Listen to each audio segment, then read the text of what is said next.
거실 창으로 겨울빛이 얇게 스며들던 밤이었습니다. 정선이는 소파 끝에 앉아 TV를 틀어놓고도 화면을 제대로 보지 못했습니다. 자막이 지나가도 머릿속은 공허했고 리모컨만 손바닥에서 미끄러지듯 만지작거렸습니다. 그날따라 괜히 오른쪽 어깨가 뻐근했고 손가락 마디도 시큰했어요. 나이 탓이라며 넘기기엔 마음 한구석이 계속 불편했죠. 마치 무슨 일이 곧 벌어질 걸 몸이 먼저 알아채는 듯 했습니다. 그 예감은 전화벨로 확인됐습니다. 화면에 뜬 이름은 딸 유나였어요. 결혼하고 나서도 유나는 종종 전화를 했지만 그날은 벨이 길게 늘어진 것처럼 들렸습니다. 선희는 첫 번째 울림에 받지 못했습니다. 왜 이렇게 늦게 전화하지? 하는 생각이 잠깐 스쳤고 두 번째 울림에서야 급히 받았죠. 유나야. 수화기 너머로 들린 건 인사보다 숨소리였습니다. 짧고 얕은 숨이 끊어지듯 이어졌고 말이 나오기 전에 목이 먼저 잠겨있는 느낌이었습니다. 선희는 딸의 목소리를 수십 년 들어온 사람이었습니다.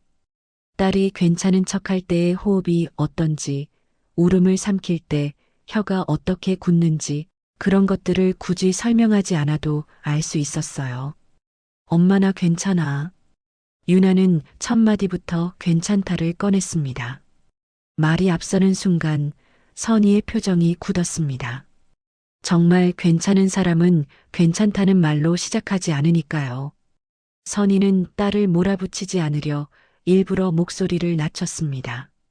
최대한 평온하게 아주 사소한 일처럼 묻는 톤으로요. 목소리가 왜 그래? 감기 걸렸니?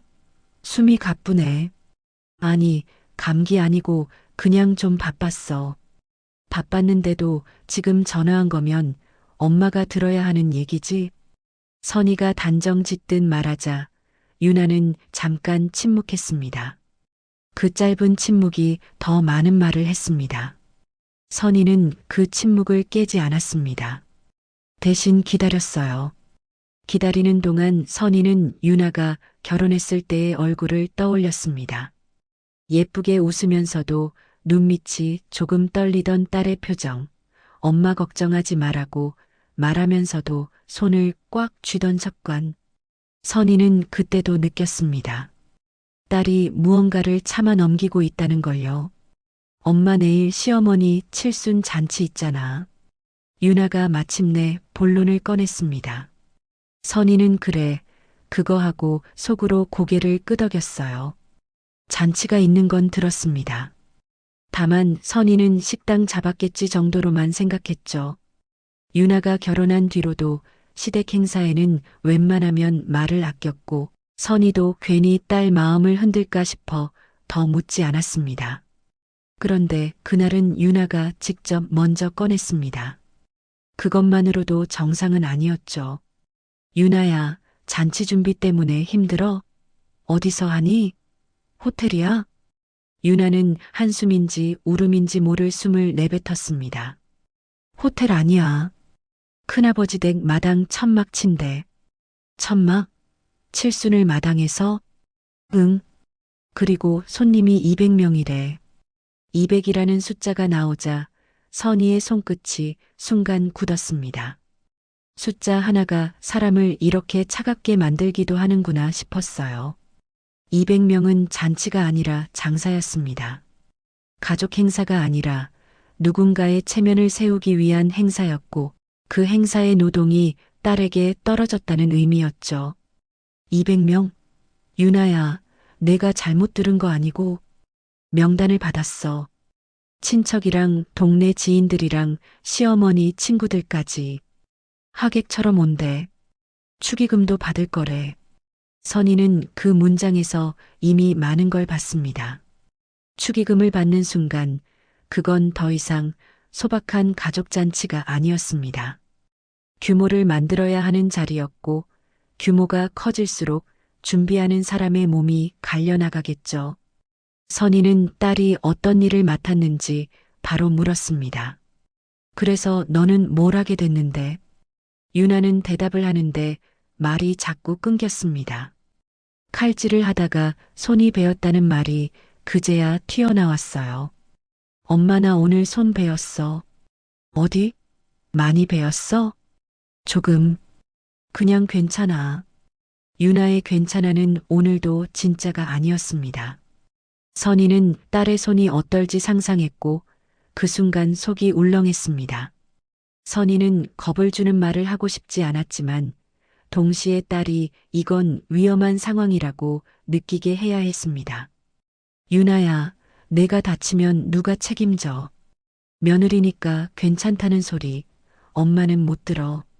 엄마, 나 때문에 일이 커질까봐. 일이 이미 커졌어. 200명인데. 선희가 차분히 잘라 말하자 유나는 결국 구체적으로 털어놓기 시작했습니다. 어디까지나 들키지 않게 말하려는 사람 특유의 속도였어요.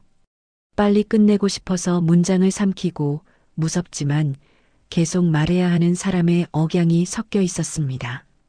전 부치고 잡채하고 갈비찜하고 탕도 끓이고 김치랑 나물하고 생선찜도 하고 리스트가 20개 넘었어. 그걸 누가 같이 해? 시누이도 있고 친정엄마도 있고 사람이 있어야지. 유나가 잠깐 웃었습니다. 웃음처럼 들렸지만 웃음이 아니었어요. 체념이었습니다. 나 혼자 하래. 뭐라고? 선희는 순간 목소리가 올라갈 뻔했지만 꼭 눌렀습니다. 유나가 그 목소리에 더 겁먹을까 봐요. 대신 선희는 말의 결을 바꿨습니다. 화가 아니라 확인의 톤으로 딸이 스스로 상황의 비정상성을 말하게 만들었죠. 유나야, 누가 혼자라고 했어. 내 남편이야, 시어머니야. 시어머니가 며느리는 원래 이 정도는 한다고 했어. 남편은 옆에서 고개만 끄덕였고 선희는 그 장면이 눈앞에 그려졌습니다. 딸이 설명하기도 전에 이미 수많은 가정에서 반복되는 모양이 떠올랐어요. 누군가가 원래를 들이밀고 다른 누군가가 마자로 동조하고 한 사람만 그 원래의 무게를 몸으로 받는 장면. 선희는 침을 삼켰습니다. 화가 아니라 기어코 내려앉는 슬픔이 먼저였습니다. 유나야, 내가 그걸 거절했어? 거절하려고 했어. 근데 이미 친척 단체방에 우리 며느리가 직접 차린 잔치상이라고 올렸더라. 사진도 없는데 문구만. 다들 대단하다고 며느리 복이라고. 선희는 딸의 말에서 핵심을 잡았습니다. 이미 기정사실로 만들어버렸다는 것. 단체방, 문구, 칭찬, 기대. 그건 거절을 못하게 만드는 포장지였고 그 포장지 속에 딸을 묶어놓는 끈이 들어있었죠. 유나야, 그럼 장소나 비용은? 재료비만 해도 말도 안 될 텐데. 유나의 대답은 더 조용했습니다. 재료는 백화점에서 사래. 시장은 안 된대. 체면이 있대. 그리고 카드 내가 긁었어. 선희는 머리가 멍해졌습니다. 딸이 벌어 쓰는 돈이야 딸 돈이라고 말할 수도 있겠지만 그 잔치가 딸을 위한 자리가 아니라는 걸 선희는 너무 잘 알았습니다. 딸의 돈, 딸의 몸, 딸의 시간으로 시댁의 체면을 세우는 구조였죠. 선희는 짧게 숨을 들이마셨습니다. 그리고 딸에게 마지막 확인을 했습니다. 지금 이 상황이 단순한 힘든 잔치인지 아니면 딸의 삶을 통째로 삼키는 시작인지요. 유나야, 내일 끝나면 끝나? 아니면 다음에도 또 이런 식으로 해? 유나는 대답을 못했습니다. 그 대답이 이미 대답이었습니다. 선희는 더 이상 돌려 말하지 않기로 했습니다.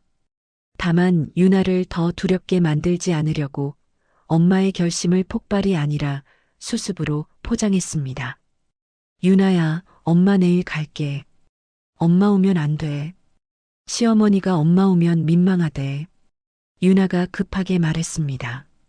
선희는 그 민망하다라는 단어에서 웃음이 나올 뻔했어요. 딸이 손을 베고 밤을 새워 200인분을 준비하는 건 민망하지 않고 친정엄마가 딸을 보러 가는 게 민망하다니요. 민망하다는 말은 결국 통제였습니다. 딸이 친정과 연결되는 끈을 끊어버려야 더 마음대로 할 수 있으니까요. 선희는 단호하게 말했습니다. 유나야, 민망하면 민망하라고 해.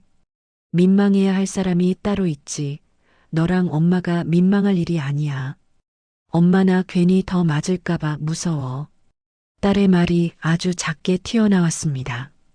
맞는다는 말이 반드시 손으로 때린다는 뜻은 아니었어요.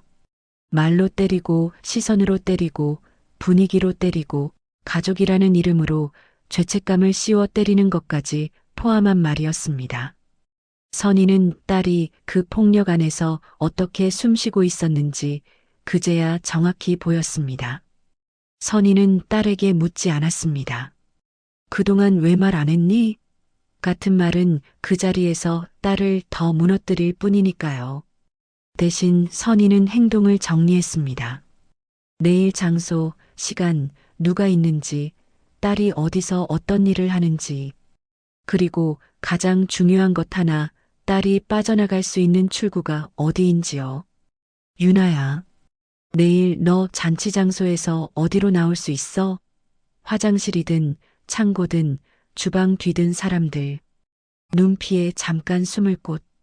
주방 옆에 작은 방이 하나 있어. 재료 쌓아두는데. 좋아. 엄마가 거기까지 갈게. 내가 신호만 줘. 엄마, 물 좀 사다 줘 같은 말이면 돼. 엄마, 무슨 신호? 유나야. 엄마는 내 편이야. 내일은 엄마가 내 편이라는 걸 너뿐 아니라 거기 있는 사람들이 다 알게 만들 거야. 딸은 한참을 말이 없었습니다. 그리고 아주 조용히 거의 들리지 않을 정도로 대답했습니다. 알겠어. 전화가 끊기자 선희는 바로 움직였습니다. 앉아 있을 수가 없었어요. 선희는 다이어리를 펼쳐 내일 날짜에 동그라미를 쳤습니다. 그리고 휴대폰 메모장에 딸이 말한 단체방 문구, 백화점 재료, 200명, 며느리가 직접 차린 잔치상 같은 단어들을 하나하나 적었습니다. 선희의 얼굴은 분노로 붉어지지 않았습니다. 오히려 차갑게 식어갔어요. 감정이 폭발하기 전에 머리가 먼저 정리되는 느낌이었습니다. 선희는 거울 앞에 섰습니다. 내가 내 딸을 되찾아 온다는 말이 그제야 목 안쪽에서 아주 낮게 올라왔어요. 내일은 싸움이 아니라 구조가 될 거였습니다. 딸이 더 이상 혼자가 아니라고 느끼는 날. 그리고 그 집이 그동안 딸에게 어떤 짐을 씌웠는지 공개적으로 드러나는 날이요. 선희는 외투를 걸어놓고 핸드백에 충전기와 물티슈, 작은 구급약, 그리고 수첩을 넣었습니다. 마지막으로 딸의 결혼 사진을 잠깐 바라봤어요. 사진 속 유나는 웃고 있었지만 선희는 이제 그 웃음이 어떤 억지 위에 올려져 있었는지 알 것 같았습니다. 그날 밤 선희는 잠들지 못했습니다. 대신 조용히 준비했습니다. 내일 잔치라는 이름으로 딸을 갈아넣는 그 자리에서 선희는 딸을 다시 데리고 나올 생각이었습니다. 누구에게도 빌지 않고 누구의 허락도 받지 않고요. 잔치 당일 아침 큰아버지 댁 가정집 주방은 이미 집의 기능을 잃은 상태였습니다. 원래라면 네 식구가 둘러앉아 국 하나 끓이기에도 비좁은 공간이었는데 그날은 그 안에서 200인분 잔치 음식이 동시에 만들어지고 있었죠. 주방이라기보다는 임시급식소, 아니 정확히 말하면 통제되지 않는 전쟁터에 가까웠습니다. 바닥에는 밀가루가 여기저기 흩어져 있었고 잘린 파와 양파 껍질이 신발 밑에서 자꾸 미끄러졌습니다. 싱크대 위에는 씻지도 못한 채 쌓여 있는 그릇들이 산처럼 쌓여 있었고 조리대는 이미 공간을 포기한 지 오래였습니다. 고추장과 간장, 기름이 뒤섞인 양념이 벽면까지 튀어 있었고 환풍기는 제대로 돌아가지 않아 연기와 냄새가 주방 안에 그대로 갇혀 있었습니다. 그 한가운데에 유나가 있었습니다. 유나는 앞치마를 두르고 있었지만 그 앞치마는 더 이상 보호구 역할을 하지 못하고 있었습니다. 붉은 양념과 기름이 뒤엉켜 색조차 분간하기 어려웠고 소매 끝은 이미 축축하게 젖어 있었습니다. 머리는 급히 묶은 탓에 잔머리가 사방으로 튀어나와 있었고 얼굴에는 화장기 대신 피로가 눌어붙어 있었습니다. 눈은 충혈되어 있었고 초점이 자꾸 흔들렸죠. 유나는 한 손으로는 프라이팬을 뒤집고 다른 한 손으로는 솥뚜껑을 열었습니다. 동시에 옆에서 누군가 이쪽 국 넘친다고 말하면 대답도 하지 않은 채 몸만 그쪽으로 틀었습니다. 전을 뒤집다 말고 국자를 집어들고 국자를 내려놓기도 전에 다시 칼을 잡았습니다. 순서도 리듬도 없었습니다. 그저 지금 안 하면 안 된다는 압박만이 유나의 몸을 움직이고 있었죠. 주방은 점점 더 난장판이 되어갔습니다. 한쪽에서는 전이 타들어가 검은 연기가 올라왔고 다른 쪽에서는 큰 냄비에 국물이 넘쳐 바닥으로 흘러내렸습니다. 유나는 그 국물을 닦을 새도 없이 미끄러진 바닥 위를 조심조심 밟으며 다시 불 앞에 섰습니다. 그러다 결국 접시 하나가 손에서 미끄러져 바닥에 떨어졌습니다. 접시는 큰 소리를 내며 산산조각 났습니다. 잠깐의 정적이 흘렀습니다. 유나는 그 자리에 그대로 멈춰 서 있었습니다. 바닥에 흩어진 전과 깨진 조각을 내려다보며 숨을 한 번 크게 들이마셨죠. 하지만 사과할 시간도 수습할 시간도 주어지지 않았습니다. 왜 이렇게 굼떠? 이거 몇 번째야? 손님 들어오기 시작했어. 빨리 해야지. 말들이 사방에서 쏟아졌습니다. 그 말들은 유나를 향해 날아왔지만 유나를 보지 않고 던져진 말들이었습니다. 사람에게 하는 말이 아니라 일이 늦어지는 대상에게 던지는 말이었죠. 유나는 허리를 굽혀 깨진 접시를 급히 치우다가 손을 찔렸습니다. 아! 짧은 신음이 흘러나왔지만 아무도 제대로 듣지 않았습니다. 유나는 피가 나는 손을 물로 한 번 씻고 서둘러 붕대를 감았습니다. 붕대는 금세 붉게 물들었지만 다시 전을 뒤집는 데에는 문제가 없어 보였습니다. 적어도 주변 사람들 눈에는 그렇게 보였겠죠. 유나의 시야는 점점 좁아졌습니다. 소리는 커지는데 말은 잘 들리지 않았고 냄새는 강해지는데 숨은 더 얕아졌습니다. 머릿속에서는 몇 인분이 남았지, 뭐가 덜 나갔지, 누가 또 뭐라고 할지 같은 생각이 뒤엉켜 있었어요. 그 생각들은 서로를 밀치며 유나를 더 빠르게, 더 거칠게 움직이게 만들었습니다. 주방 밖에서는 웃음소리가 들려왔습니다. 천막 쪽에서 들려오는 그 소리는 잔치 분위기를 한껏 띄우고 있었죠. 그 웃음소리와 주방 안의 혼란은 너무도 선명하게 대비되었습니다. 한쪽에서는 체면이 차려지고 있었고 다른 한쪽에서는 사람이 갈리고 있었습니다. 그때 시어머니가 주방 안으로 들어왔습니다. 단정한 한복 차림이었고 얼굴에는 잔칫날 특유의 만족스러운 표정이 떠 있었습니다. 시어머니는 주방을 한 바퀴 훑어보더니 유나에게 다가와 말했습니다. 유나야, 손님들 다 와간다. 음식 속도 좀 내야지. 유나는 대답 대신 고개만 끄덕였습니다. 시어머니는 유나의 붕대를 힐끗 보더니 별일 아니라는 듯 말을 이었습니다. 이럴 때 다치는 거야 뭐. 잔치 끝나고 병원 가면 되지. 그 말은 위로처럼 들렸지만 사실상 오늘 하루를 버티라는 짓이었습니다. 유나는 아무 말도 하지 않았습니다. 말하는 순간 더 큰 파도가 올 것 같았거든요. 그래서 유나는 다시 불 앞에 섰습니다. 이미 손은 떨리고 있었지만 멈출 수는 없었습니다. 그 순간 주방 문 쪽에서 누군가 유나를 바라보고 있었습니다. 유나는 고개를 들었다가 그 시선을 느꼈습니다. 그리고 잠깐 정말 잠깐이지만 유나의 눈이 크게 흔들렸습니다. 그 시선의 주인공이 누구인지 알아본 순간이었죠. 유나의 입술이 아주 작게 움직였습니다. 엄마. 그 소리는 거의 들리지 않았지만 그 한마디에는 지금까지 참아온 모든 것이 담겨 있었습니다. 도움을 청하는 말이기도 했고, 이제 더는 못 버티겠다는 신호이기도 했죠. 그 모습을 본 선희는 주방 문 앞에서 한 발짝도 움직이지 않았습니다. 다만 그 장면을 눈에 담았습니다. 이 집이 딸에게 무엇을 시키고 있었는지, 이 잔치가 어떤 데가 위에 세워지고 있었는지를요.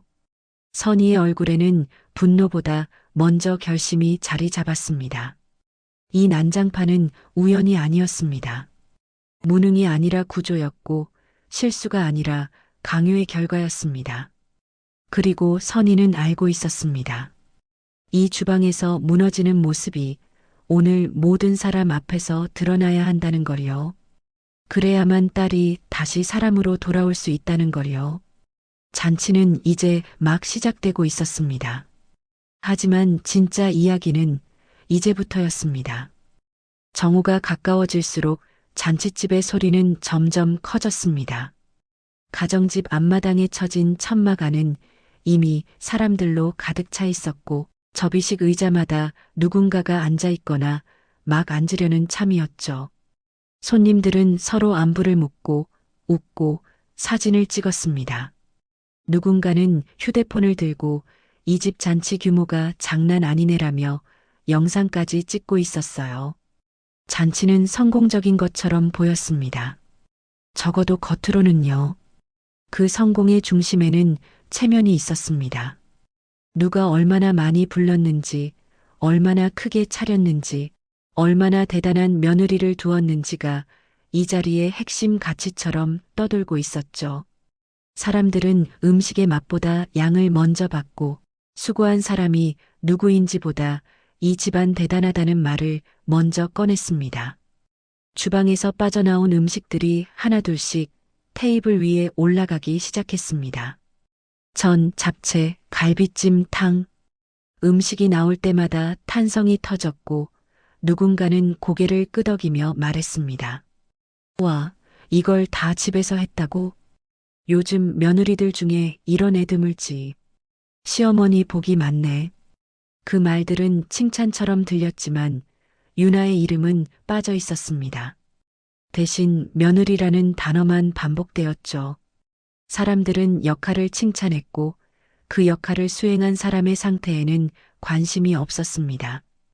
유나는 여전히 주방과 천막 사이를 오가며 음식을 나르고 있었지만 그 얼굴을 제대로 보는 사람은 거의 없었어요. 그때 시어머니가 마이크를 잡았습니다.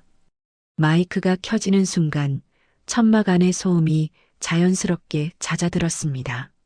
사람들은 기다렸다는 듯 시어머니를 바라봤죠. 시어머니는 마이크를 잡고 한번 헛기침을 한 뒤 만족스러운 미소를 지었습니다. 이렇게 바쁜 와중에도 와주셔서 정말 감사합니다. 정중한 인사로 시작했지만 말의 방향은 곧 정해져 있었습니다.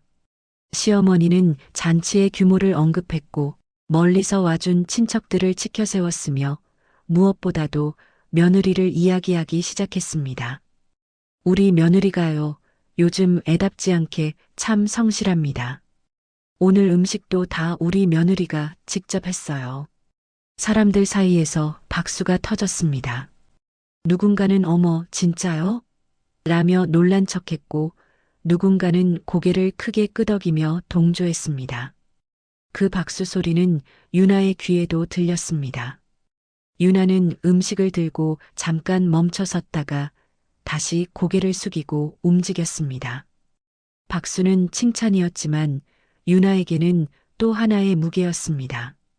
이제는 멈출 수도 빠져나갈 수도 없는 자리에 올라간 느낌이었거든요. 시어머니는 말을 이어갔습니다. 요즘은 다들 힘들다고 하지만 며느리는 원래 이 정도는 해야죠. 가족 행사인데 누가 하겠어요. 그래도 우리 며느리는 군소리 없이 다 해내네요. 그 말은 웃음과 함께 흘러나왔지만 웃을 수 있는 사람은 따로 있었습니다. 유나는 그 말을 듣는 순간 손에 들고 있던 접시가 살짝 흔들렸습니다. 군소리 없이 해낸다는 말 속에는 그동안의 거절과 두려움이 전부 지워져 있었죠. 유나는 자신의 선택이 아니라 강요였다는 사실을 이 자리에서는 말할 수 없었습니다. 천막 한쪽에서 선희는 그 장면을 조용히 보고 있었습니다. 선희는 일부러 맨 앞자리에 앉지 않았습니다. 한 발짝 떨어진 곳에서 이 장면이 어떻게 굴러가는지를 정확히 보기 위해서였죠. 시어머니의 말 한마디, 손님의 반응, 유나의 움직임까지 선희의 시선은 흔들리지 않았습니다. 시어머니는 마침내 유나를 부르기 시작했습니다. 유나야, 잠깐 나와서 인사해. 그 말에 천막 안의 시선이 한꺼번에 주방 쪽으로 쏠렸습니다. 유나는 그 부름이 무엇을 의미하는지 알고 있었습니다. 인사라는 이름으로 자신을 전시하는 순간이라는 걸요. 유나는 잠시 서 있다가 천천히 앞으로 나왔습니다. 앞치마는 아직 벗지 못한 채였고 손에는 물기와 기름이 그대로 남아 있었습니다. 사람들은 그 모습을 보고 또 한 번 탄성을 질렀습니다. 아이고, 아직도 저러고 있네. 진짜 고생 많다. 그래도 얼굴은 단정하네. 그 말들 사이에서 유나는 어디에도 설 자리가 없었습니다. 고생 많다는 말은 위로가 아니라 평가였고, 단정하다는 말은 지금 이 상황을 정상으로 만드는 장치였죠. 유나는 마이크를 잡지 않았습니다. 잡으라는 말도 없었고 잡을 용기도 없었습니다. 그저 고개를 숙인 채 서 있었습니다. 시어머니는 그 모습을 흐뭇하게 바라보며 말을 덧붙였습니다. 보시다시피 우리 며느리는 참 야무집니다. 친정에서도 잘 배워왔겠죠. 그 순간 선희의 시선이 날카로워졌습니다. 친정이라는 단어가 이 모든 노동의 출처처럼 쓰이는 걸 선희는 더 이상 두고 볼 수 없었습니다. 그 말은 칭찬이 아니라 책임의 전가였거든요. 마치 유나가 이렇게 갈려도 되는 이유가 친정 교육 때문이라는 듯한 뉘앙스였죠. 유나의 얼굴이 점점 하얗게 질렸습니다. 손끝은 떨렸고 시선은 바닥으로 떨어졌습니다. 누군가는 그 모습을 보고 부끄러워서 그러네라고 말했지만 그건 부끄러움이 아니라 한계였습니다. 유나는 지금 이 자리에서 쓰러져도 이상하지 않은 상태였어요. 선희는 그걸 보았습니다. 그리고 이제 기다리던 순간이 오고 있다는 것도 알았습니다. 체면이 가장 높이 올라간 자리, 박수가 가장 크게 울리는 순간, 바로 그때가 이 잔치의 균열을 드러내야 할 때였습니다.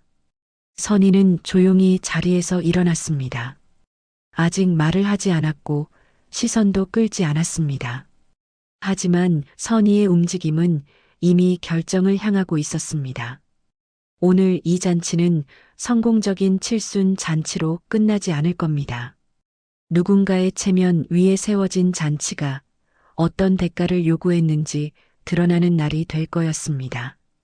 유나는 그 사실을 아직 모릅니다. 하지만 곧 알게 될 겁니다. 이 자리에 혼자가 아니라는 걸요. 그리고 이 마이크가 더 이상 체면만을 위한 도구로 쓰이지 않게 될 거라는 걸요. 선희는 천막 쪽으로 천천히 걸어 들어갔습니다. 걸음은 느렸지만 망설임은 없었어요. 그녀의 시선은 사람들의 얼굴이 아니라 구조를 보고 있었습니다. 누가 웃고 있는지, 누가 자랑하고 있는지, 누가 지시하고 있는지, 그리고 그 지시가 누구의 등에 얹혀 굴러가고 있는지요. 천막 안은 잔치의 열기로 후끈했습니다. 사람들은 웃으며 숟가락을 들었고 휴대폰 카메라는 곳곳에서 번쩍였어요. 이 집 진짜 대단하다는 말이 여기저기서 튀어나왔습니다.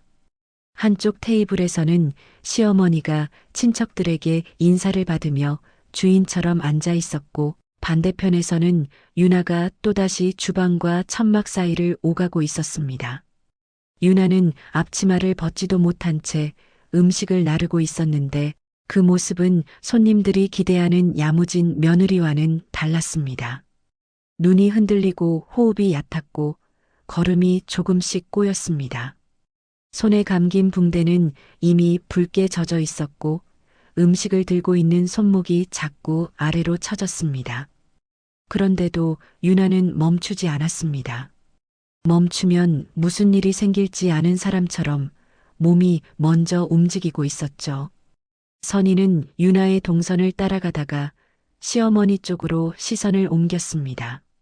시어머니는 잔칫날 특유의 평온한 미소를 띠고 있었고 옆자리에는 남편과 시누이, 가까운 친척들이 모여 앉아 있었습니다.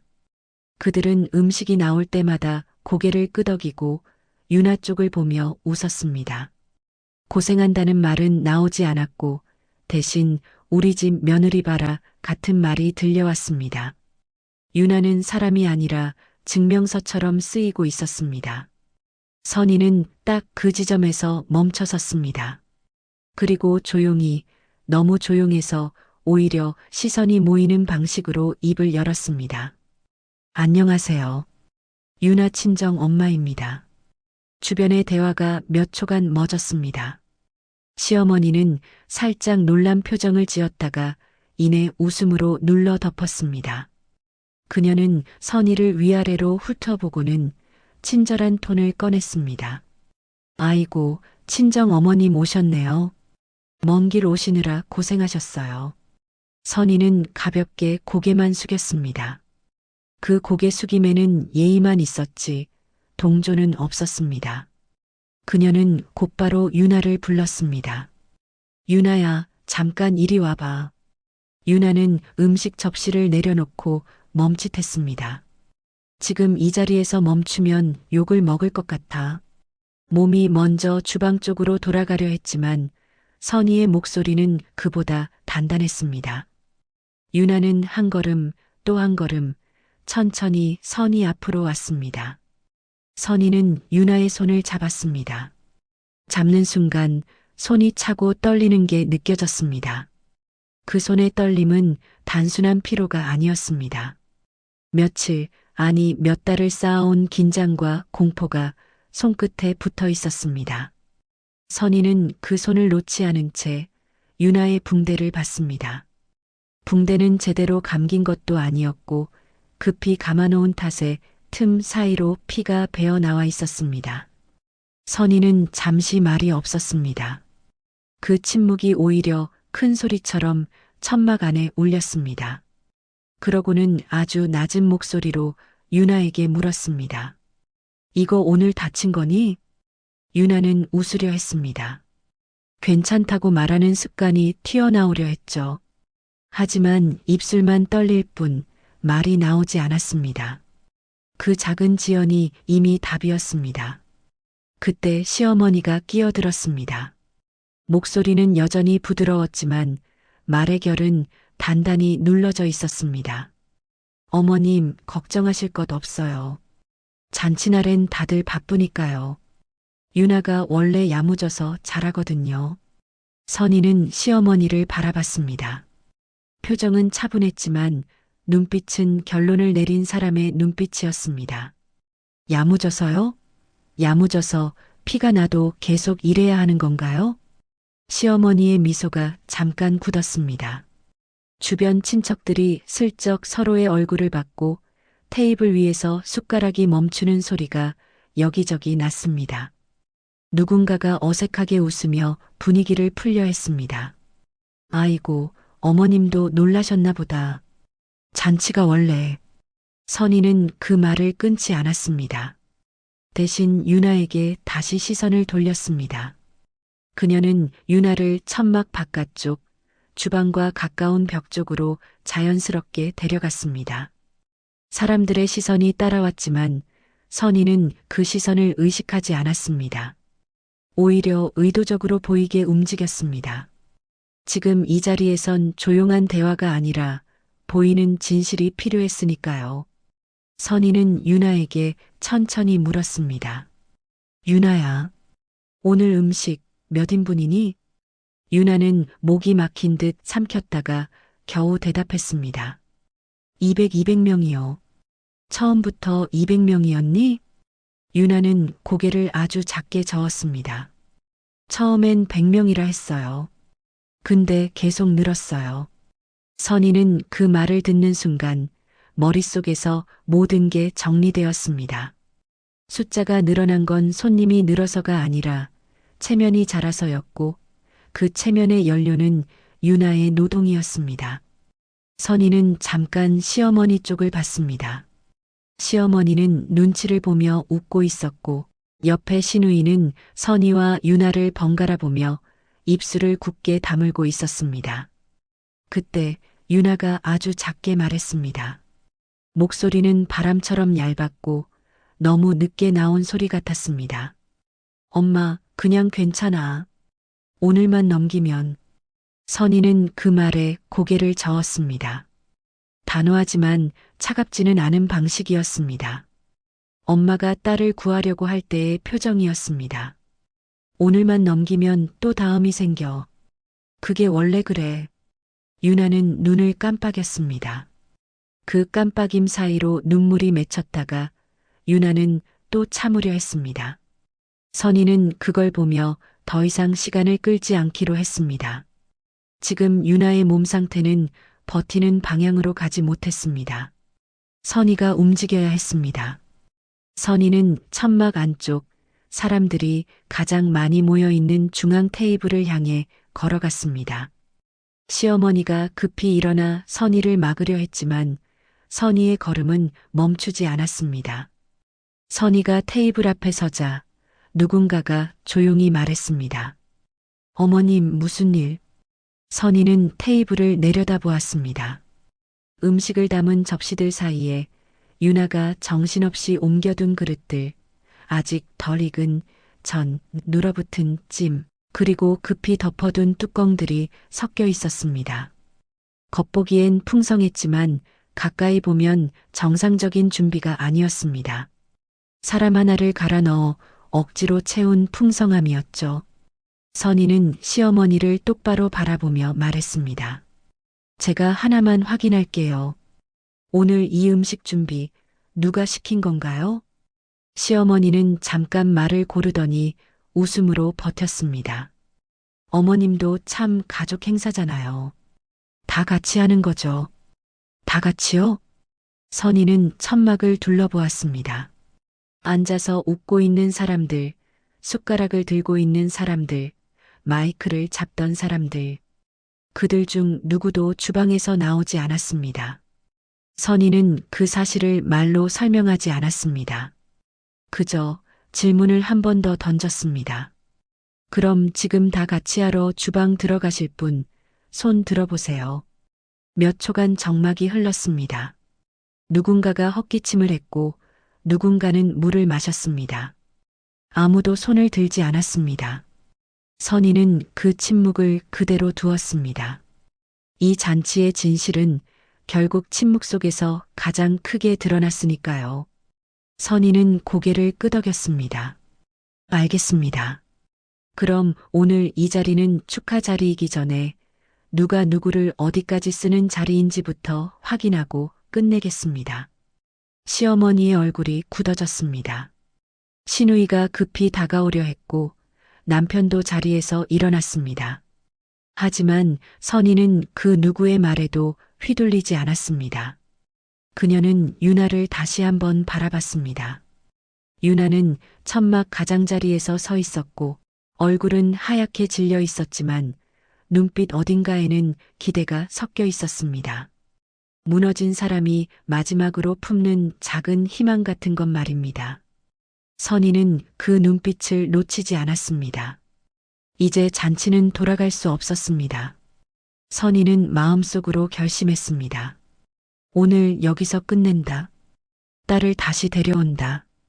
그리고 이 자리에서 딸이 다시 사람으로 서게 만든다.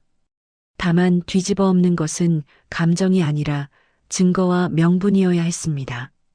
선희는 이미 다음 수를 계산하고 있었습니다. 잔치판이 가장 시끄러워질 순간, 모두가 보게 만들 순간, 유나가 도망치지 못하게 붙잡힌 이 프레임 자체를 깨는 순간을요. 그 순간이 바로 눈앞으로 다가오고 있었습니다. 천막 안의 공기는 더 이상 잔칫날의 공기가 아니었습니다. 숟가락을 들고 있던 손들이 멈췄고 웃음은 반 박자 늦게 떨어진 천처럼 바닥으로 가라앉았어요.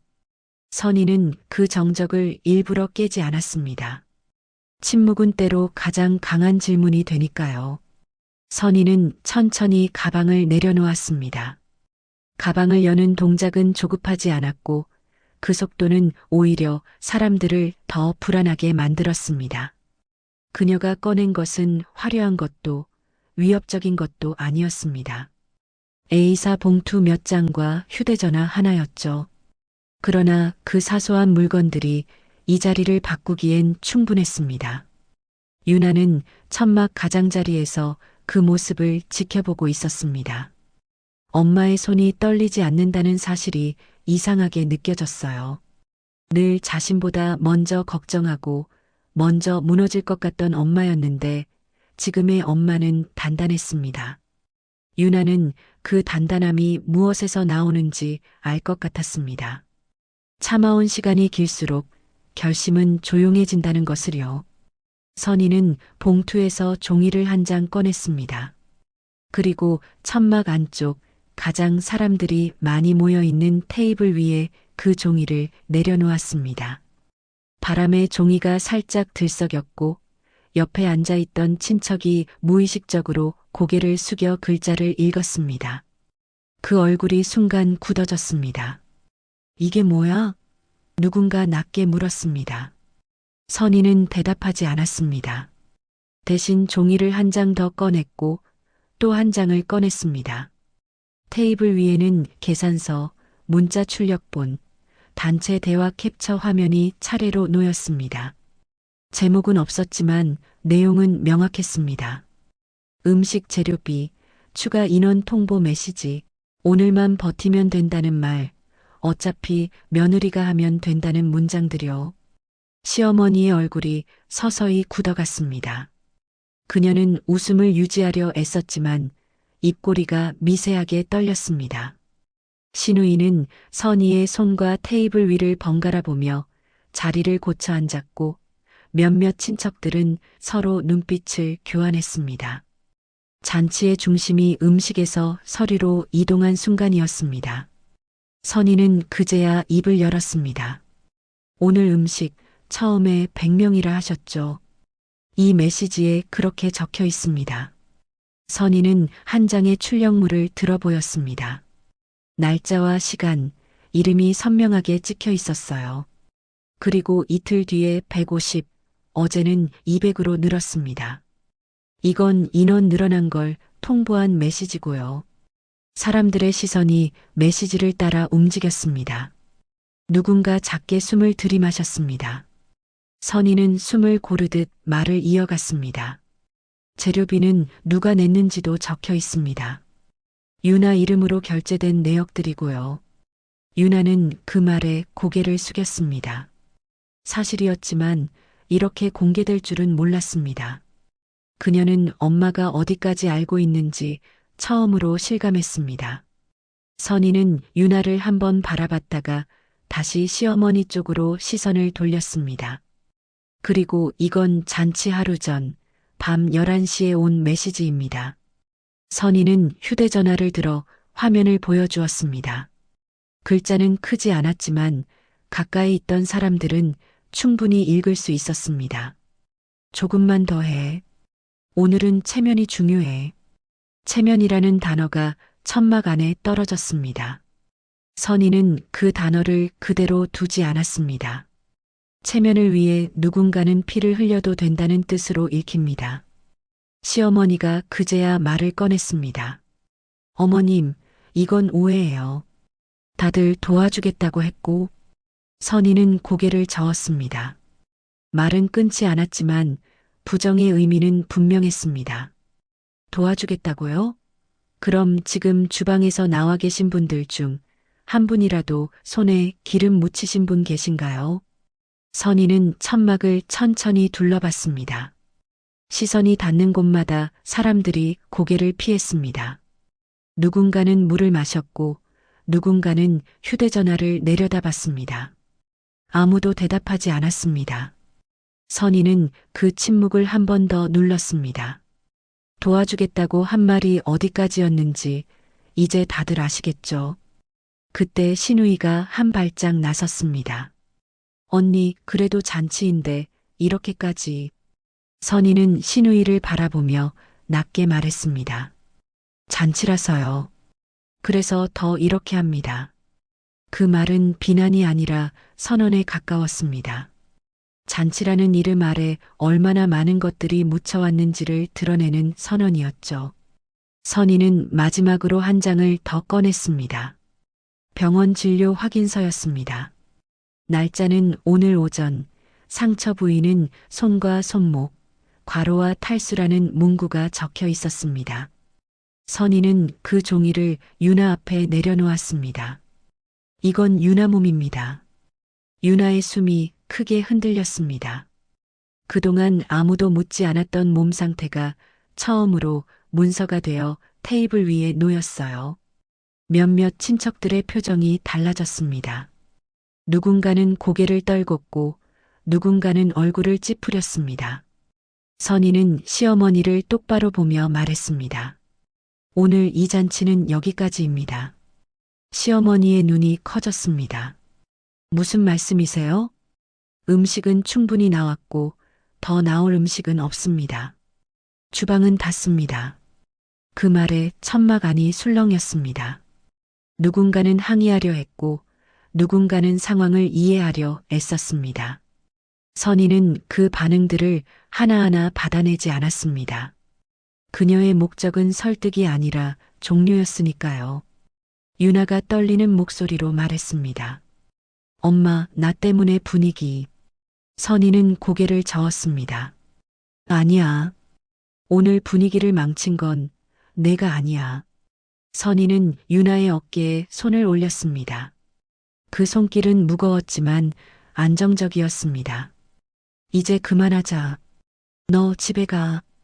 유나는 그 말에 눈을 크게 떴습니다. 집이라는 단어가 낯설게 들렸습니다. 어디로 가야 할지, 누구의 집인지 잠시 헷갈렸죠. 선희는 그 혼란을 읽고 덧붙였습니다. 엄마 집으로. 그 한마디에 유나의 눈물이 터졌습니다. 소리 없는 눈물이었지만 그 눈물은 천막 안의 누구보다 분명했습니다. 사람들은 그제야 상황을 이해하기 시작했습니다. 이건 말다툼이 아니라 구조를 멈추는 일이었습니다. 시어머니는 자리에서 일어나 선희를 막으려 했습니다. 어머님, 지금 이러시면. 선희는 단호하게 말했습니다. 지금 이러지 않으면 더 늦습니다. 그 말에는 경고가 아니라 결론이 담겨 있었습니다. 선희는 유나의 손을 잡고 천막 밖으로 향했습니다. 그 손은 아직 떨렸지만 놓이지 않았습니다. 사람들의 시선이 두 사람의 등을 따라 움직였습니다. 누군가는 한숨을 쉬었고 누군가는 작게 말했다가 말을 삼켰습니다. 천막을 나서는 순간 바깥 공기가 얼굴을 때렸습니다. 웃음소리는 사라지고 바람소리만 남았습니다. 선희는 멈춰서서 유나를 바라봤습니다. 괜찮아. 이제 진짜로 끝났어. 유나는 고개를 끄덕였지만 다리는 아직 힘이 없었습니다. 선희는 유나를 자신의 쪽으로 당겼습니다. 엄마의 어깨가 처음으로 기댈 수 있는 자리가 되었습니다. 뒤에서는 아직도 웅성거림이 이어지고 있었습니다. 잔치는 완전히 끝나지 않았지만 착취로 굴러가던 잔치는 이미 멈췄습니다. 선희는 알고 있었습니다. 다음 장면은 더 거셀 거라는 걸요. 반발도 비난도 소문도 뒤따를 겁니다. 하지만 적어도 오늘 이 순간만큼은 분명했습니다. 유나는 더 이상 그 집의 노동력이 아니었습니다.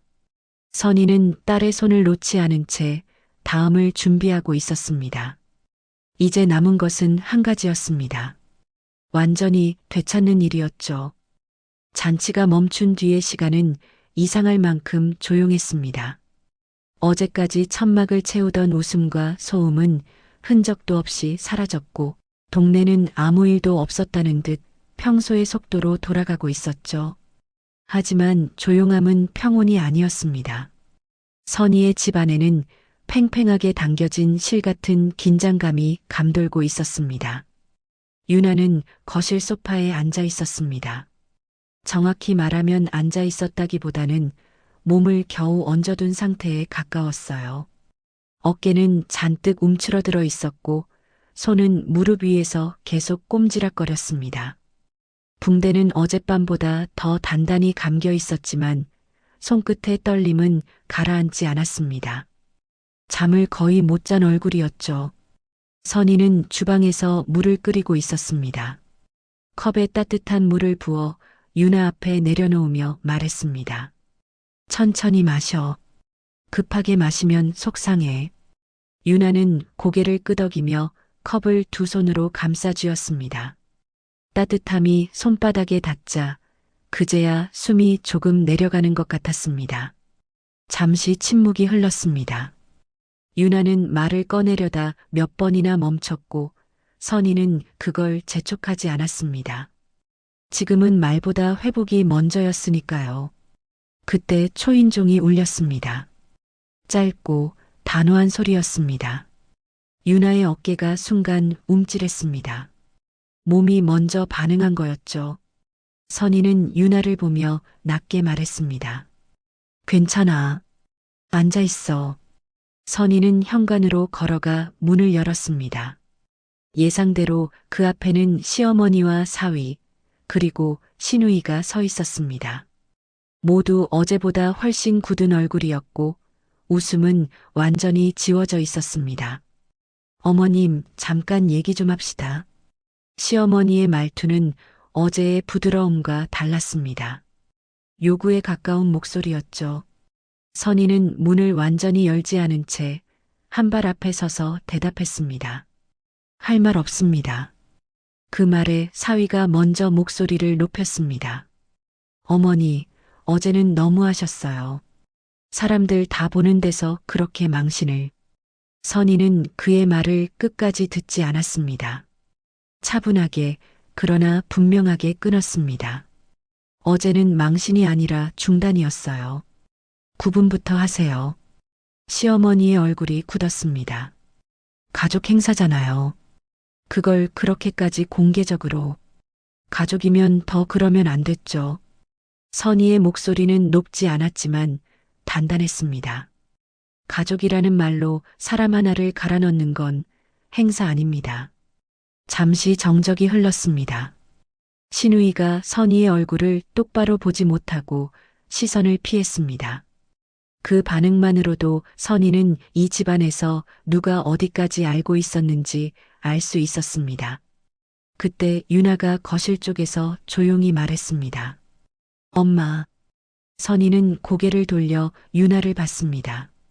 유나의 얼굴에는 두려움과 미안함이 섞여 있었습니다. 선희는 그 표정을 보고 다시 현관 쪽으로 시선을 돌렸습니다. 유나는 오늘 아무 얘기도 안 합니다. 그리고 문 쪽 사람들에게 말했습니다. 용건 있으면 저한테 하세요. 사위가 한숨을 쉬며 말을 바꿨습니다. 그럼 현실적으로 얘기하죠. 유나가 나가면 우린 어떻게 합니까? 선희는 그 질문을 잠시 곱씹었습니다. 그리고 아주 담담하게 대답했습니다. 그건 당신들이 생각할 문제죠.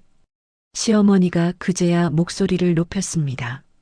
어머님, 지금 이혼 얘기까지 가자는 겁니까? 선희는 고개를 저었습니다. 그건 선택의 문제입니다. 다만 분명히 할 건 있어요. 선희는 한 걸음 더 앞으로 나왔습니다.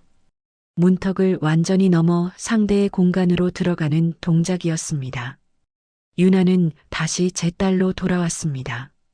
그 말에 공기가 얼어붙었습니다. 사위의 눈이 흔들렸고 시어머니의 입술이 굳게 다물어졌습니다. 돌아왔다니요? 유나는 결혼한 사람입니다. 그래서요? 선희는 미간 하나 찌푸리지 않았습니다. 결혼이 사람을 소유하게 해줍니까? 그 질문에 누구도 바로 대답하지 못했습니다. 선희는 이어 말했습니다. 유나는 결혼한 사람이기 전에 제 딸이고 한 사람입니다. 그 기본을 무너뜨린 쪽이 먼저 책임져야죠. 시어머니는 숨을 깊게 들이마시더니 말했습니다. 그럼 어머님이 책임지실 건가요? 애 키우듯 다시 데려가서? 선희는 그 말을 기다렸다는 듯 대답했습니다. 네, 제가 책임집니다. 그 한 문장은 흔들림이 없었습니다. 사위가 당황한 표정으로 말을 이었습니다. 그럼 생활비는요? 집은요? 세가는요? 선희는 고개를 끄덕였습니다. 정리하죠. 오늘 중으로. 그 말에 신우이가 놀라서 말했습니다. 오늘이요? 네, 오늘. 선희는 문을 더 열며 말했습니다.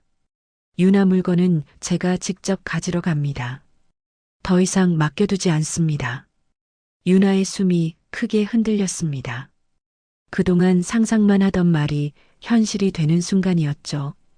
두려움도 있었지만 동시에 어딘가에서 묘한 안도감이 올라왔습니다. 이제 도망치는 게 아니라 데려오는 거라는 느낌이 들었거든요. 사위는 얼굴이 붉어졌습니다. 어머님, 이렇게 일방적으로. 선희는 단호하게 말했습니다. 일방적으로 만든 건 이미 오래전이었어요. 그리고 덧붙였습니다. 어제 잔치는 끝났지만 어제까지의 일은 아직 정리되지 않았습니다. 유나가 흘린 시간, 몸, 그리고 그동안 참아온 것들까지요. 시어머니는 이를 악물고 말했습니다. 우릴 가만 안 둘 겁니다. 선희는 그 말을 정면으로 받았습니다. 저도 마찬가지입니다. 그 말은 협박이 아니라 각오였습니다. 선희는 문을 열어두고 한 발 물러섰습니다. 이제 돌아가세요. 준비할 게 많습니다. 잠시 후 그들은 아무 말 없이 돌아섰습니다. 계단을 내려가는 발소리가 멀어질수록 집안의 공기는 조금씩 풀렸습니다. 문이 닫히자 유나는 그제야 숨을 길게 내쉬었습니다. 엄마나 괜히. 선희는 유나의 말을 막았습니다. 괜히가 어딨어. 내가 버틴 거지. 유나의 눈에서 눈물이 흘러내렸습니다. 이번에는 참지 않았습니다. 선희는 유나를 끌어안았습니다. 어깨에 닿는 체온이 분명했습니다. 이제부터는 싸움이야. 선희는 낮게 말했습니다. 근데 내가 싸우는 거 아니야. 엄마가 한다. 유나는 그 말에 고개를 끄덕였습니다. 어제까지는 혼자였지만 지금은 아니었습니다. 잔치는 끝났고 다음 단계가 시작되고 있었습니다. 진짜 싸움, 그리고 진짜 회복의 시간 말입니다. 유나의 집 앞에 도착했을 때 선희는 잠시 발걸음을 멈췄습니다. 익숙한 아파트 외관이었지만 그날은 전혀 다른 장소처럼 보였어요.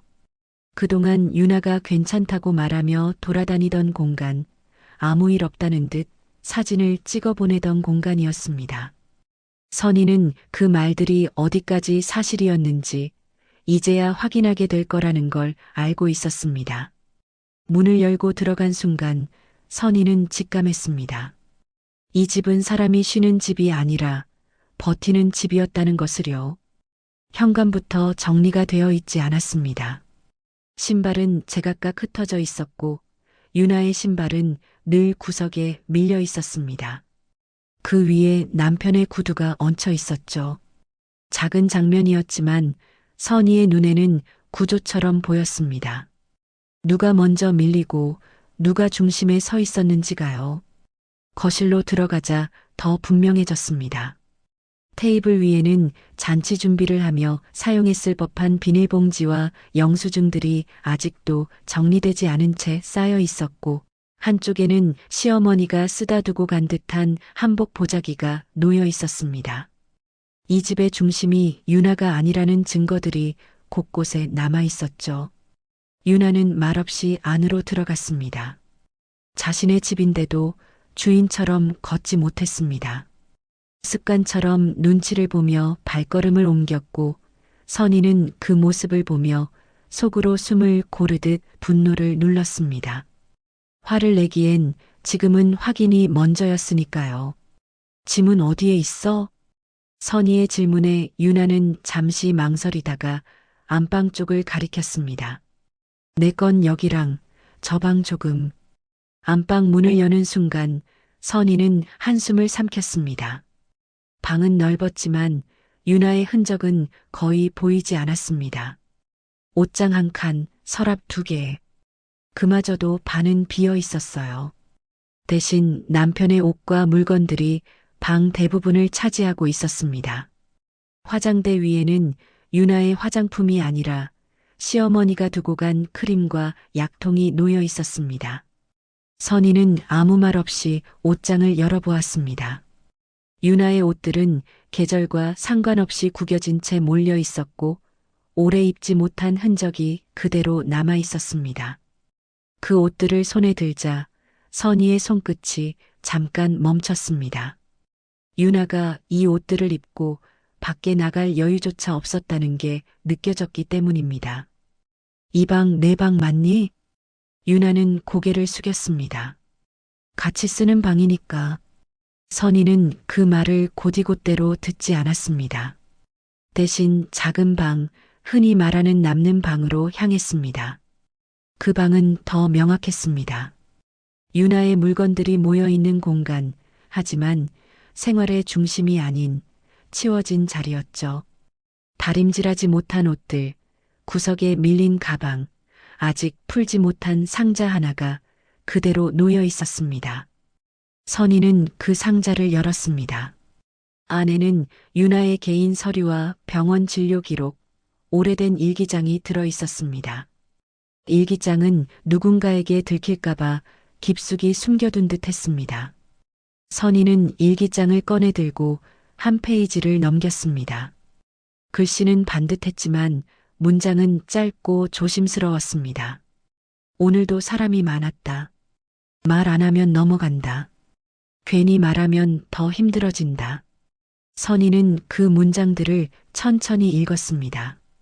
읽을수록 유나가 얼마나 오랫동안 혼자 견뎌왔는지가 선명해졌습니다. 울지도 못하고 도움을 요청하지도 못한 채 스스로를 점점 줄여온 시간이었습니다. 그때 문이 열리는 소리가 났습니다. 남편이었습니다. 그는 선희와 유나를 번갈아 보며 말했습니다. 뭐 하시는 겁니까? 목소리는 경계로 가득 차 있었고 사과나 당황은 없었습니다. 선희는 일기장을 내려놓고 그를 바라봤습니다. 정리하러 왔습니다. 정리요? 남편이 코웃음을 쳤습니다. 유나가 나간다고 해서 이 집이 없어지는 것도 아닌데요. 그 말에 유나의 어깨가 움찔했습니다. 선희는 그 반응을 놓치지 않았습니다. 그래요. 집은 그대로겠죠. 선희는 차분하게 말했습니다. 대신 유나가 여기서 겪은 일은 그대로 두지 않습니다. 남편은 그제야 목소리를 높였습니다. 유나가 힘들었다고요? 다들 그렇게 사는 겁니다. 며느리면. 선희는 단호하게 말을 끊었습니다. 그 말 어제도 들었습니다. 그리고 한 발 다가섰습니다. 그래서 오늘은 듣지 않습니다. 선희의 눈빛은 흔들림이 없었습니다. 감정적으로 맞서는 대신 사실을 하나씩 꺼낼 준비가 된 사람의 눈이었죠. 선희는 테이블 위에 있던 영수증들을 가리켰습니다. 잔치 준비 비용, 유나 카드로 처리된 것들입니다. 이 집 생활비 대부분 유나 급여에서 빠져나갔고요. 남편의 얼굴이 굳었습니다. 그건 부부니까. 부부면 왜 혼자만 냅니까? 선희의 질문은 단순했지만 피할 수 없었습니다. 잠시 정적이 흘렀고 유나는 그 사이에서 점점 작아졌습니다. 선희는 그 모습을 보고 결심했습니다. 더 이상 이 공간에서 유나를 설명하게 두지 않겠다고요. 짐 챙기자. 선희는 유나에게 말했습니다. 지금 당장. 유나는 잠시 망설이다가 고개를 끄덕였습니다. 두려움은 있었지만 이상하게도 발걸음은 가벼워졌습니다. 상자에 옷을 담고 서류를 챙기고 개인 물건들을 하나씩 모았습니다. 그 과정에서 유나는 처음으로 자신의 물건을 허락 없이 챙겼습니다. 남편은 그 모습을 보며 말했습니다. 나중에 후회할 겁니다. 선희는 고개를 돌리지 않고 대답했습니다. 후회는 이미 충분히 했습니다. 짐을 다 챙기고 나오는 순간 유나는 집안을 한 번 더 둘러봤습니다. 이 집에서 보낸 시간들이 주마등처럼 스쳤지만 붙잡고 싶은 것은 없었습니다. 선희는 현관을 나서며 말했습니다. 문 닫으세요. 유나는 문을 닫았습니다. 그 소리는 크지 않았지만 분명한 끝이었습니다.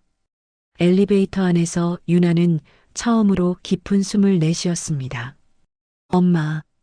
선희는 유나의 손을 잡았습니다. 이제부터 진짜 회복이야. 유나는 고개를 끄덕였습니다. 아직 모든 게 끝난 건 아니었지만 적어도 이 집에서 벗어났다는 사실만으로도 몸이 조금 가벼워졌습니다. 선희는 알고 있었습니다. 다음은 법과 말, 그리고 선택의 시간이라는 것을요. 이제 마지막 장면만 남아 있었습니다. 완전히 딸을 되찾는 순간 말입니다. 선희의 집으로 돌아온 첫날 밤은 조용했습니다. 너무 조용해서 오히려 유나는 쉽게 잠들지 못했어요. 방 안은 어릴 적 쓰던 그대로였고 벽에는 오래된 사진들이 남아 있었습니다. 학교 졸업식 날, 가족여행, 그리고 웃고 있는 유나의 얼굴들. 그 얼굴들은 지금의 유나와는 조금 달라 보였지만 분명 같은 사람이었습니다. 유나는 침대에 누워 천장을 바라봤습니다. 몸은 분명 쉬고 있었지만 머릿속은 여전히 바빴습니다. 혹시 전화가 오지 않을까, 문자가 오지 않을까, 내일 무슨 일이 벌어질까. 그런 생각들이 자동처럼 떠올랐죠. 버티는 삶을 오래 살다 보면 쉬는 법부터 잊게 됩니다. 거실에서 작은 소리가 났습니다. 선희가 물을 마시러 나온 모양이었죠. 유나는 잠시 망설이다가 방 문을 열고 나갔습니다. 선희는 유나를 보자 아무 말 없이 컵을 하나 더 꺼내 물을 따랐습니다. 잠 안 오지? 질문이 아니라 확인에 가까운 말이었습니다. 유나는 고개를 끄덕였습니다. 괜히 내가 너무 큰일을 벌인 것 같아서. 선희는 컵을 내려놓고 유나를 바라봤습니다. 그 시선에는 판단도 조급함도 없었습니다. 그저 오래 지켜본 사람의 확신이 있었죠. 큰일을 벌인 게 아니야. 끝낼 일을 끝낸 거지. 유나는 그 말을 곱씹었습니다. 끝낸다는 말이 이렇게 편안하게 들린 적은 처음이었어요. 늘 참고 미루고 넘기던 일들이었으니까요. 다음 날 아침 유나의 휴대전화가 울렸습니다. 예상했던 전화였습니다. 시어머니였습니다. 유나의 손이 순간 멈췄습니다. 반사적으로 거절 버튼을 누르려다 선희의 얼굴이 떠올랐습니다. 그리고 유나는 깊게 숨을 들이마신 뒤 전화를 받았습니다. 유나야. 익숙한 목소리였지만 더 이상 예전처럼 들리지 않았습니다. 유나는 조용히 대답했습니다. 네. 어제 일은 너무 감정적으로. 유나는 말을 끊지 않았습니다. 하지만 예전처럼 고개를 숙이지도 않았죠. 선희는 유나의 표정을 보고 조용히 고개를 끄덕였습니다. 이제 유나가 말할 차례라는 뜻이었어요. 어머님. 유나의 목소리는 떨렸지만 무너지지는 않았습니다. 저 그동안 많이 힘들었습니다. 전화기 넘어가 잠시 조용해졌습니다. 유나는 그 침묵을 두려워하지 않았습니다. 말을 이어갔죠. 힘들다는 말도 못했고 아프다는 말도 못했습니다. 어제는 제가 무너진 날이 아니라 멈춘 날이었습니다. 시어머니가 무슨 말을 하려 했지만 유나는 이번에는 먼저 정리했습니다. 당분간 연락 안 드리겠습니다. 제 몸부터 회복해야 해서요. 그 말은 선언이었습니다. 허락을 구하는 말이 아니었죠. 유나는 전화를 끊고 손에서 휴대전화를 내려놓았습니다. 숨이 가쁘게 몰려왔지만 동시에 이상할 만큼 가벼워졌습니다. 선희는 그 모습을 지켜보다가 말했습니다. 잘했다. 그 한마디에 유나의 눈물이 터졌습니다. 이번 눈물은 억지로 참아온 눈물이 아니라 내려놔도 되는 눈물이었습니다. 선희는 유나를 끌어안았습니다. 말없이 등을 두드렸고 그 박자는 오래전 유나가 울 때 봤던 박자와 같았습니다. 며칠 뒤 사위 쪽에서 연락이 왔습니다. 변호사를 통해서였습니다. 조건, 체면, 타협 같은 단어들이 오갔습니다. 선희는 그 모든 걸 차분히 정리했습니다. 유나가 직접 나서지 않도록, 유나의 이름이 더 이상 상처 입지 않도록요. 선희는 분명히 선을 그었습니다. 재산이 아니라 사람의 안전이 우선이라는 선이었죠. 그 과정에서 유나는 병원에 다녔고 상담을 받기 시작했습니다. 처음엔 말이 잘 나오지 않았지만 시간이 지나자 조금씩 달라졌습니다. 괜찮다는 말 대신 힘들었다는 말을 연습하게 되었고 웃을 때도 눈치를 보지 않게 되었습니다. 어느 날 유나는 오래된 앞치마를 발견했습니다. 잔칫날 입었던 그 앞치마였습니다. 유나는 잠시 그 앞치마를 바라보다가 조용히 쓰레기 봉투에 넣었습니다. 선희는 말리지 않았습니다. 버려야 할 것은 물건이 아니라 역할이라는 걸 알고 있었으니까요. 저녁 식탁에서 선희가 말했습니다. 내일 내가 하고 싶은 거 하나만 말해봐. 유나는 잠시 생각하다가 대답했습니다. 아무것도 안 하는 하루요. 선희는 웃었습니다. 그게 제일 어렵지. 그날 밤 유나는 오랜만에 깊게 잠들었습니다. 꿈도 꾸지 않았습니다. 몸이 먼저 쉬는 법을 기억해낸 것처럼요. 시간은 그렇게 흘렀고 소문도 흘렀습니다. 어떤 사람은 선의를 두고 독하다고 했고 어떤 사람은 잘했다고 했습니다. 선의는 그 말들에 반응하지 않았습니다. 중요한 건 이미 끝났으니까요. 어느 날 유나는 혼자 산책을 하다 휴대전화로 메시지를 하나 보냈습니다. 엄마, 나 오늘 좀 웃었어. 선희는 그 메시지를 보고 한참을 화면만 바라보다가 답장을 보냈습니다. 그럼 된 거야. 그날 저녁 유나는 거울 앞에 섰습니다. 그리고 천천히, 아주 천천히 말했습니다. 나는 이제 다시 딸이다. 그 말은 누군가를 버리는 말이 아니라 자신을 되찾는 말이었습니다. 그리고 그 말을 가능하게 만든 사람이 바로 끝까지 책임진 엄마였다는 사실을 유나는 알고 있었습니다. 이 이야기는 거창한 복수가 아닙니다. 소리 지르는 결말도 파국적인 장면도 없습니다. 다만 한 사람이 끝까지 딸의 편에 섰고 그 선택이 삶의 방향을 바꿨습니다. 200인분의 음식보다 무거웠던 체면은 그렇게 내려놓아졌고 한 사람의 인생은 다시 제자리로 돌아왔습니다. 그리고 선희는 알고 있었습니다. 이 선택을 다시 하라 해도 똑같이 할 거라는 걸요. 그게 엄마니까요.